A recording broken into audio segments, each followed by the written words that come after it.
Hey, 42 here. Accents are strange things. A language can be spoken using the exact same words but in hundreds of different ways. Sometimes accents are so dissimilar that two speakers of the same language with different accents can't even understand one another.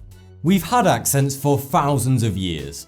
The Bible speaks of a tribe that identified their enemies by the fact that they couldn't correctly pronounce the word shibboleth. So they basically killed everyone with a funny accent. Nice. But it's not just humans that have accents. Animals also tweet, bar and moo differently depending on where they come from. The UK is well known for its large and varied array of regional accents. A study in the UK found that cows in England moo differently in different parts of the country. Their moos seem to somewhat reflect the accent of their owner. But what actually causes accents? Humans have a remarkable talent for being able to quickly detect an accent. We're actually really good at it. Humans can detect if someone has a different accent from themselves after just 30 milliseconds of speech. We can even do the same thing if we listen to that 30 milliseconds of speech played backwards on a recording. Well done, brain, you're a lot smarter than you look. So, where does this superhuman accent divining power come from? It all starts from when we're only an itty bitty little baby. Humans aren't just inherently good at learning language, it's a lot simpler than that. During our first few years, we're hyper receptive to noises around us. We quickly learn to imitate those noises. Babies subconsciously listen into people's conversations around them. And so that's what the child learns to imitate, those people's languages and speech patterns. Just because a baby is born to Spanish parents in Spain, it doesn't necessarily mean that Spanish is destined to be its native tongue. If that newborn Spanish baby is placed in, say, England from birth, adopted by English parents, it will grow up speaking fluent English. Not only that, it will have an English accent, not Spanish. In fact, this noise imitation goes even further than we initially thought.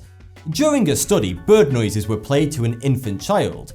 Soon afterwards, the child was able to accurately imitate those bird noises. But children quickly lose this ability to effortlessly reproduce noises as they grow up. That's why it's significantly harder for an adult to learn a new language than a child. But that doesn't mean you can't change your accent. It's significantly harder to do as you grow up, but when an adult moves to a new area, they do slowly lose their accent in favour of a new one, although this can take several years.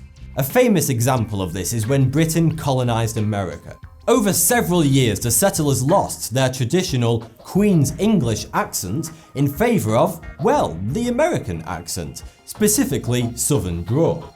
The English gave America words such as y'all, but that's more of a dialect issue than an accent. It's believed that accents are formed because of variations in the physical makeup of different ethnicities. Different ethnic groups are born with different shaped noses, mouths and throats. These subtle differences alter the way that words are formed. For example, a group of people with slightly wider than average throats, bigger noses and larger chests will speak in a deeper pitch. On the other hand, people with a narrower throat, smaller noses and smaller chest will speak with a more nasally and higher pitched accent. This can be seen with individuals of East Asian origin. Due to their smaller than average body frames, they tend to sound higher pitched when speaking English than Caucasians. But that's not the only reason that we have accents. Physical variations such as this only have subtle effects on our accent. The factors most responsible for different accents are influences from different languages and different cultures. Specifically, the mixing of those different languages and cultures. Humans like to explore, and it's because of our explorative nature that different regions have different accents. For example, when the Germanic people came to Britain in the 5th century, they brought their language and culture with them. Over time, this changed the way that people in England spoke, creating new accents. Because people from all kinds of different regions and cultures came to Britain, today Britain has an estimated 56 different major accents across the country. That's a hell of a lot for the relatively small island that it is. For that, you can thank the huge wealth of other countries the UK is parked next to. The location where the overseas settlers first came ashore and made their home determined what accents that region of Britain would ultimately have. Britain is a great example of this, but this exact same reasoning holds true for any country that has different accents, which is most countries.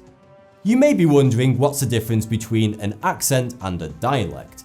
An accent is the way one sounds when speaking. It's the unique way in which people pronounce words, and the musicality, if you like, of their voice.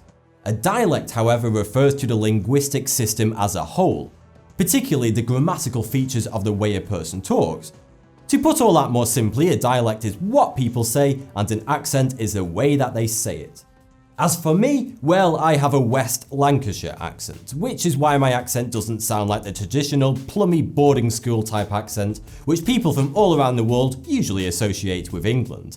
That accent, by the way, which some people simply refer to as Queen's English, is actually called received pronunciation. America has a similar so-called generic accentless accent, called General American. It's a mix of Midwest and West Coast accents. Received pronunciation and General American are often regarded as the standard accentless accents of the English language. But this is not true. There is no such thing as not having an accent. Even received pronunciation and General American themselves are accents.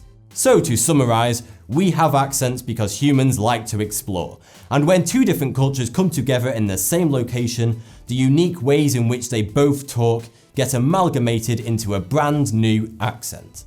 Thanks for the view, subscribe for more. 42.